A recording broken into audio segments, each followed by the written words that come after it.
Olá, sejam muito bem-vindos a mais uma edição de Oi Parcial Entrevista. E hoje vamos falar sobre um tema essencial para a boa governança e a transparência na administração pública, a fiscalização dos recursos públicos do Maranhão. No centro do debate estão novas ferramentas de controle adotadas pelo Tribunal de Contas do Estado do Maranhão, com a nova versão do sistema de prestação de contas online, além de auditorias em andamento, desde a fiscalização das matrículas na educação de jovens e adultos, até a auditoria em folhas de pagamento de câmaras municipais aí do Estado. Para conversar sobre esse tema e esclarecer o impacto dessas ações para os gestores públicos e para a sociedade, recebemos aqui nos nossos estúdios, hoje, Pablo Alex, secretário de Fiscalização do Tribunal de Contas do Estado do Maranhão. Secretário, seja muito bem-vindo ao Imparcial Entrevista. E para começar, eu quero saber qual a importância do Tribunal de Contas no controle e na fiscalização destes recursos públicos que são fundamentais para o andamento da máquina. Boa tarde, eu aqui agradeço o convite que foi feito, em nome do Tribunal agradeço. É sempre bom vir aqui falar do que nós fazemos e da importância que o Tribunal de Contas tem. Bem, o Tribunal de Contas essencialmente é um agente de política pública de controle. É ele o órgão técnico responsável por fiscalizar a boa aplicação do recurso público no estado do Maranhão, de todo o ordenamento jurídico. Essa é a função mais importante do tribunal, a de ser um agente de fiscalização dos gastos e do orçamento público. Aí eu lhe pergunto, o tribunal recentemente lançou a nova versão do sistema de prestação de contas online. Que ponto isso vai beneficiar essa fiscalização e de que forma esses gestores podem ter acesso a essa nova ferramenta? Bem, o acesso à nossa ferramenta é todo online, é toda internet. Ele faz um cadastro prévio para enviar essas informações, não só essa, mas todas as informações do tribunal. Ele é obrigado a estar na nossa base de dados com as informações pessoais, e-mail, para informar e cumprir o dever de prestar conta. Esse novo sistema, na verdade, é um aprimoramento do anterior. E o que isso é melhor? Ele está com maior capacidade de armazenamento, de velocidade e interface para que ocorra, para que o fiscalizado preste conta de maneira mais rápida, mais fácil e mais efetiva. E também para que o cidadão, que de fato é o maior interessado na fiscalização, possa acessar o procedimento de prestar conta em tempo online. Hoje nós já disponibilizamos na nossa página um sistema chamado Mural de Prestação de Contas, onde é informado quem acabou de prestar contas, automaticamente a população sabe. E ao momento de saber, ele Quer pode. dizer que você pode acompanhar online, pode verificar, pode dar uma olhada ali e acompanhar todo esse andamento dos gestores e suas prestações? Ele não pode não só acompanha o processo de prestação, a partir do momento que é enviado, ele sabe se o município prestou, também como ele tem acesso completo às peças de prestação de contas que a gente recebe. Valores. Valores, empenho, todos os módulos que a gente chama da prestação de conta eletrônica de um fiscalizado é disponibilizado em tempo real para a sociedade. Somos 217 municípios no estado. E aí eu lhe pergunto, como é que está sendo feito esse relacionamento do TCE Maranhão junto a esses municípios e como é que, se há um feedback, se há um retorno, como é que está sendo esse diálogo entre vocês? Vamos lá. Embora nós tenhamos 217 municípios, é bom dizer o que o nosso rol de fiscalizado rompe a casa dos 400, porque nós não podemos esquecer do Executivo Estadual, do Poder Judiciário, do Ministério Público, do próprio Tribunal de muito maior do que... Exatamente, só o município. A gente não pode lembrar que, que o Tribunal de Contas é um Tribunal de Contas de prefeitura. Não, ele é um Tribunal de Contas de todo mundo que opera orçamento na esfera estadual no Brasil, no Maranhão, melhor corrigindo. Todo mundo que opera recursos públicos, quer seja de ordem estadual e municipal, é um fiscalizado do Tribunal de Contas. Então, os nossos fiscalizados chegam próximo a 500, se não passar. E qual é a nossa relação? nós temos várias frentes. Nós não somos um poder só repressivo.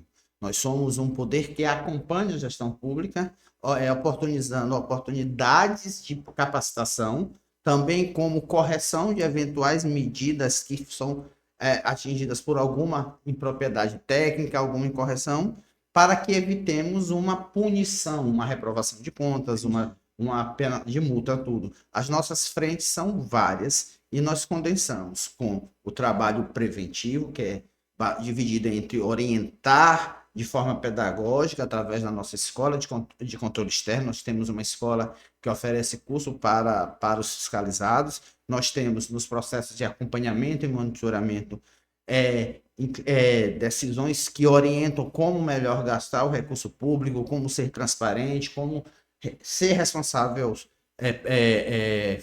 de maneira fiscal, Não respeitando ultrapassar o teto de limite de gastos. Nós não temos, aí, por último, caso essas situações não sejam bem absolvidas pelos nossos fiscalizados, aí sim nós somos sancionadores, aplicando multa, reprovando conta, ou afastando a gente pode chegar até a afastar um gestor público por malversação de recursos, desde que ele não impeça o trabalho do tribunal. Então, mas a nossa relação é sempre de tentar melhorar os indicadores sociais, os indicadores de políticas públicas no Maranhão. Nosso trabalho é repressivo, mas também nós temos frentes de orientação e de acompanhamento da gestão pública. O prazo se encerra em abril. E eu lhe pergunto, há alguma recomendação para que os gestores se antecipem para evitar problemas no envio da prestação, ou então perder o prazo, ou serem, como o senhor fala, possivelmente sofrer uma punição por conta dessa situação? A nossa orientação é que eles comecem a utilizar.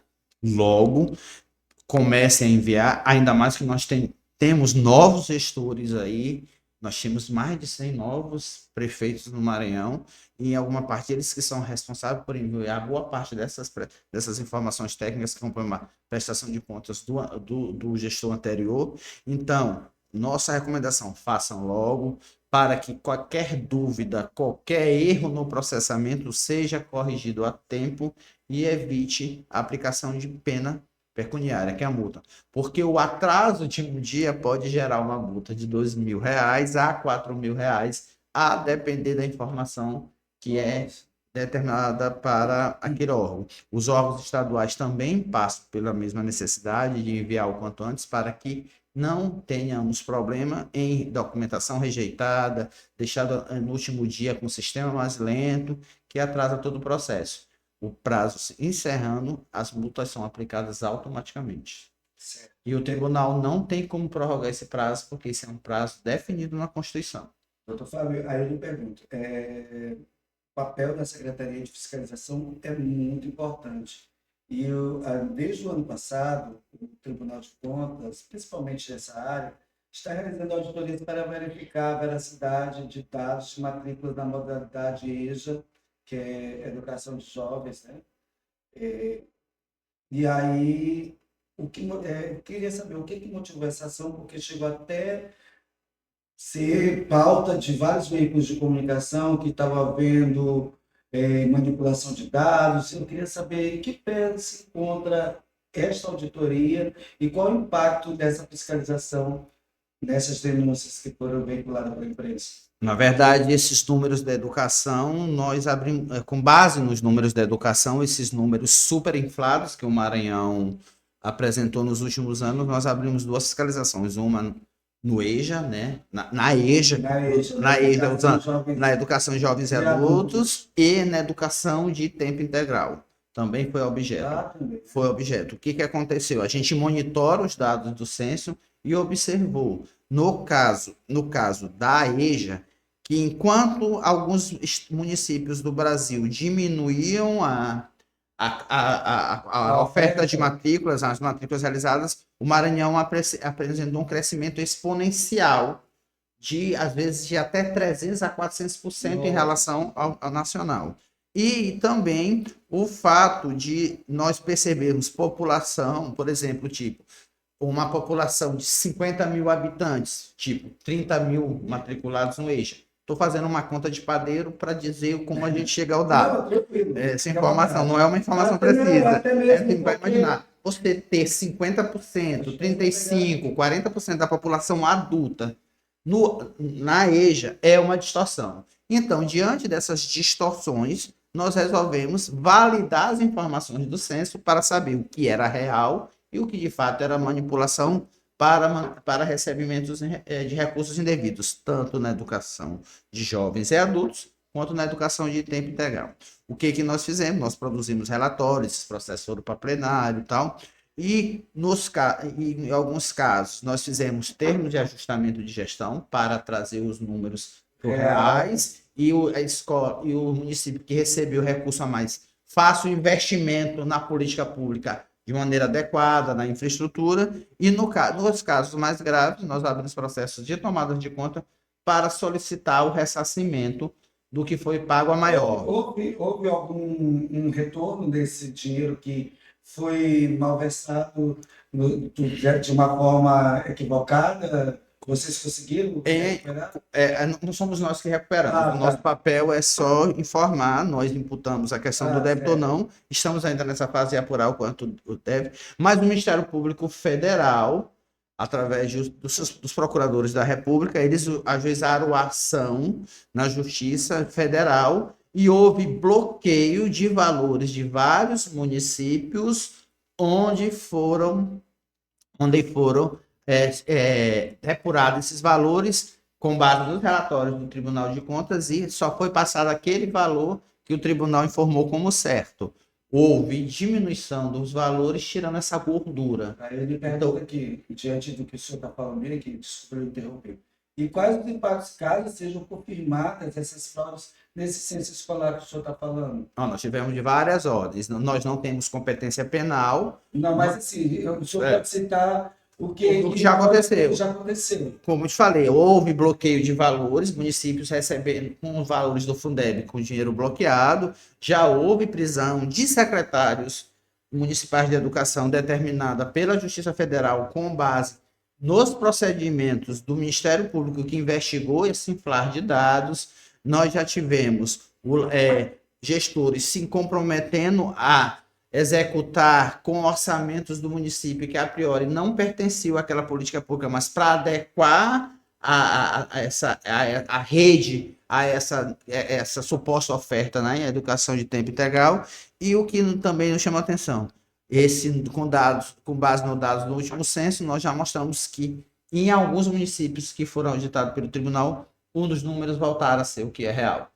E eu lhe pergunto, diante desse, como o senhor disse agora, o tribunal de contas não é apenas da demanda dos 217 municípios, mas de outros órgãos da administração pública, estadual, municipal, e além dos órgãos públicos. E aí eu lhe pergunto, qual é o maior desafio hoje de fiscalizar esses recursos públicos e a aplicação dos mesmos, diante da grandiosidade e do volume também de recursos que são repassados, que em grande parte é aplicado ou às vezes não. Eu queria que o senhor desse um panorama sobre isso.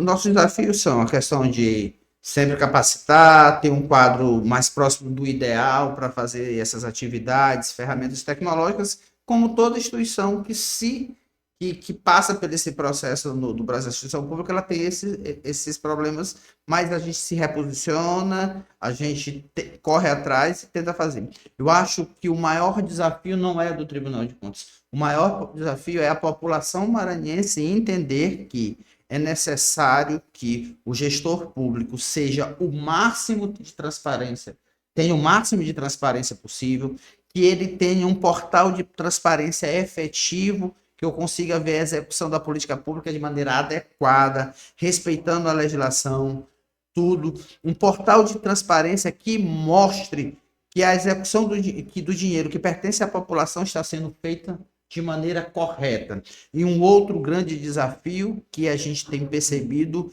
e tem acontecido com a decretação de calamidade financeira de alguns municípios é não dar mais para administrar um município com irresponsabilidade fiscal. É necessário que o gestor público tenha a responsabilidade fiscal, gaste os recursos da maneira mais adequada, de maneira austera, não só a probidade é um requisito, não um adjetivo. A gente tem que romper com essa ideia de que a probidade é um adjetivo e passar um requisito. E passa a ser um requisito. O que nós precisamos mesmo é de gestores públicos comprometidos com a responsabilidade fiscal. Por quê? Para evitar quebradeira, evitar falta de investimentos e falta de dinheiro para pagar o serviço público. Nós tivemos um caso emblemático, questões éticas eu não vou falar qual é o município, mas nós tivemos um município que não pôde receber aparelhos de tomógrafo do governo federal. Nossa. Porque eles não tinham recurso financeiro para fazer o contrato de manutenção. Porque estava tudo, os recursos públicos todos do município estavam empenhados para pagamento de servidores públicos. Não sobrava nada para investimento e nem custeio. E isso é uma realidade que não pode mais prosperar. As pessoas estão deixando de ter a política pública por conta do endividamento dos municípios.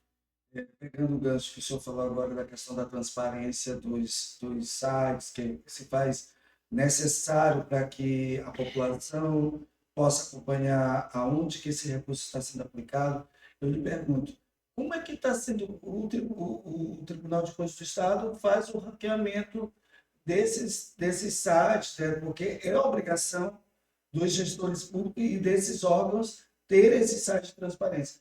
Como é que está sendo feito o acompanhamento deste trabalho? E, por exemplo, há punição para quem não coloca os recursos devidos lá para que sejam acompanhados?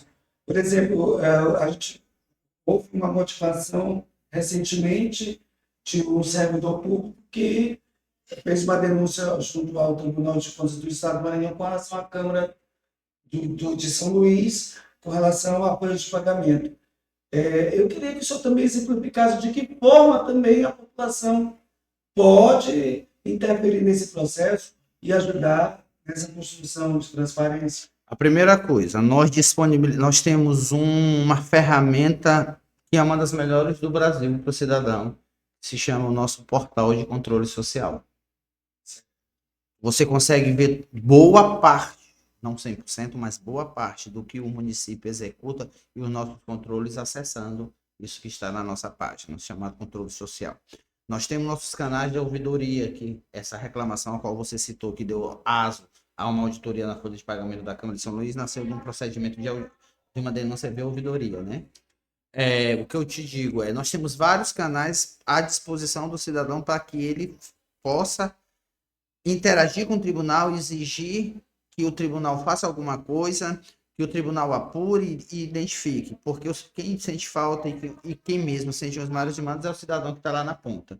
Entendi. Não o tribunal que está aqui, mas o cidadão que sente falta mais da prestação. Certo. E o que eu te digo, a gente tem feito muito trabalho, tipo, desde ranquear, a sugerir, aplica-se multa. Em breve, talvez o tribunal evolua ao ponto de chegar a reprovar uma conta de um gestor público que não é transparente, e o Ministério Público tem feito um trabalho árduo de pegar esses resultados de avaliação e ajuizar a ação de improbidade administrativa contra aquele político que não é transparente. Mas também não dá para fazer sem o apoio da população.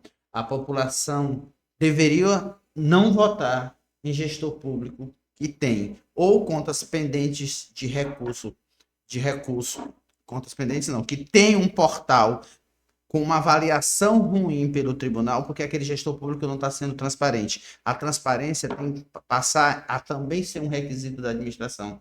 E a população tem que exigir que meu gestor público, aquele que operacionaliza meu dinheiro, seja transparente. E não votar em gestor público que não é transparente. A população tem que se implicar nesse processo, porque não só o Tribunal de Contas, não só o Ministério Público, não só os órgãos da Justiça têm que fazer esse controle. É preciso que o cidadão faça o controle na hora do voto, na hora de escolher, na hora das audiências públicas, exigindo. E chegar e perguntar.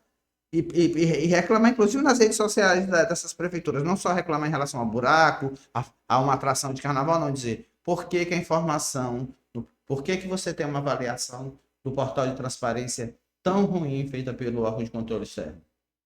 senhor falando agora, respondendo todos esses itens aí e essas observações, me lembra muito que o presidente do Tribunal de Contas, que quando ele assumiu, ele mencionou que a Corte de Contas vai muito além da fiscalização, atuando como guardião da boa governança. Aí eu lhe pergunto, apesar do seu pensamento do presidente, mas o senhor que trabalha dentro da Secretaria de Fiscalização, eu lhe pergunto como é que se traduz na prática essa boa governança diante de tantos desafios colocados da administração pública, com uma boa transparência da aplicação desses recursos? A boa governança com a qual o conselheiro Daniel se refere é que, se você for transparente, responsável fiscal, tiver responsabilidade fiscal, se você cumprir os procedimentos de prestar contas e mandar informações para o tribunal, participar de capacitação e respeitar os instrumentos de planejamento orçamentário, você coroa a governança. A governança não é algo intangível, inalcançável. Ela é algo que ocorre dentro de um ciclo de uma política pública bem executada, que vai do planejamento à execução, à fiscalização dos órgãos de controle e da população. A governança é um valor que a administração, se ela seguir todas as regras a qual eu falei aqui, vai acontecer. Ela não é uma tese, ela não é algo intangível, ela é algo real que deve ser buscado sempre pelo gestor. O gestor público que cumpre esse caminho que eu falei, com certeza ele tem governança. E diante desse cenário que o senhor coloca, o senhor acredita que haverá a médio ou então a curto prazo um avanço na cultura de prestação de contas pelos gestores públicos, ou ainda há uma resistência de quem está à frente dessas instituições e dessas prefeituras, que ainda não se familiarizou com o sistema, ou ainda não tem domínio próprio? Como é que o senhor avalia essa situação? Eu estou há muito tempo fazendo isso, né? Desde a época de papel, que era, a gente varava as madrugadas recebendo papel de prestação de contas, para hoje depois evoluímos para um CD, depois um pendrive, agora um ambiente calmo online. Muita coisa já mudou, muita coisa já melhorou. O que precisa melhorar é o compromisso com a transparência, a responsabilidade fiscal e a probidade.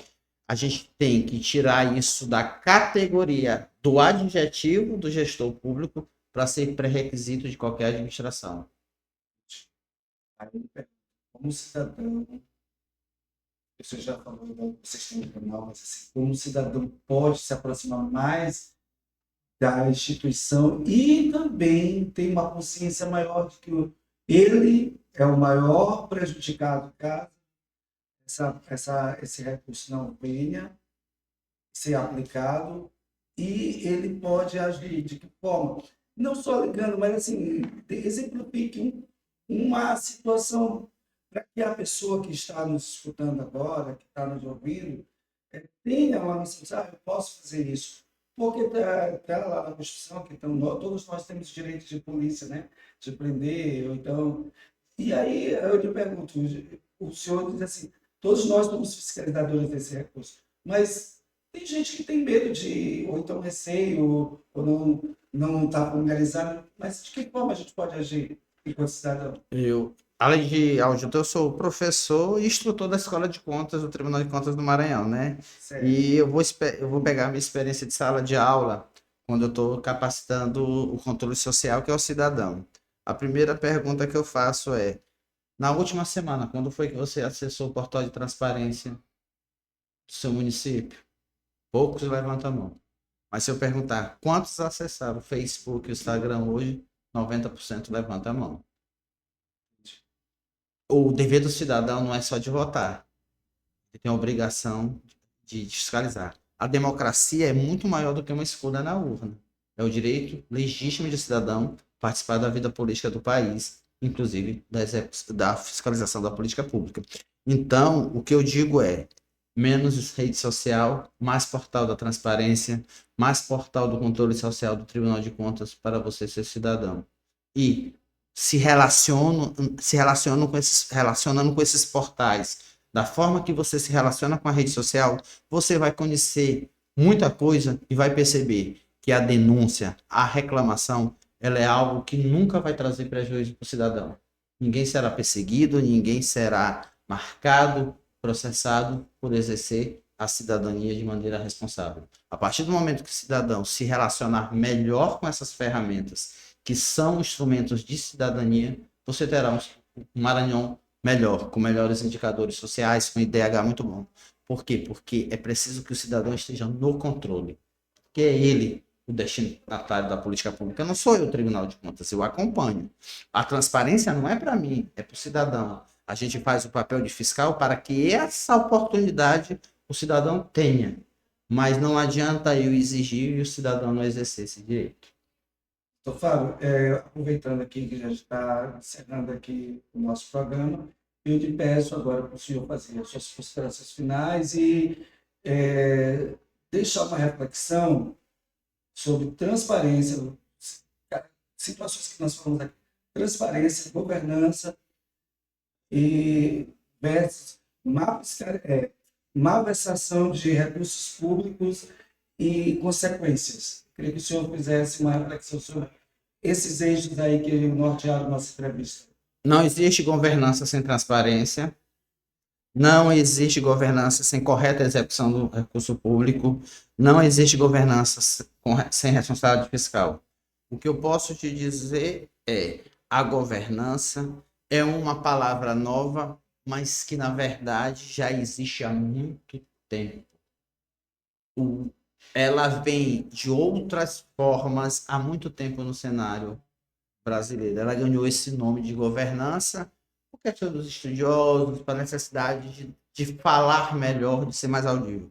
Mas a governança nada mais é do que o dever de prestar conta, de ser transparente, de executar de maneira correta a política pública, melhorar, ter responsabilidade e, acima de tudo, efetivar a boa aplicação do recurso público de maneira econômica e com probidade. Muito obrigado por esclarecedoras, não só para a gente que está aqui enquanto veículos de comunicação, mas eu acredito que pode contribuir com o cidadão e com os nossos gestores públicos.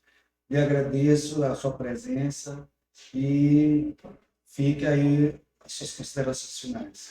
Acessem o portal da transparência de seu município e o nosso portal do controle social. Tem muita informação para o cidadão exercer o papel de fiscal, que é o que o tribunal deseja. Muito obrigado. O Imparcial Entrevista fica por aqui e até uma próxima oportunidade.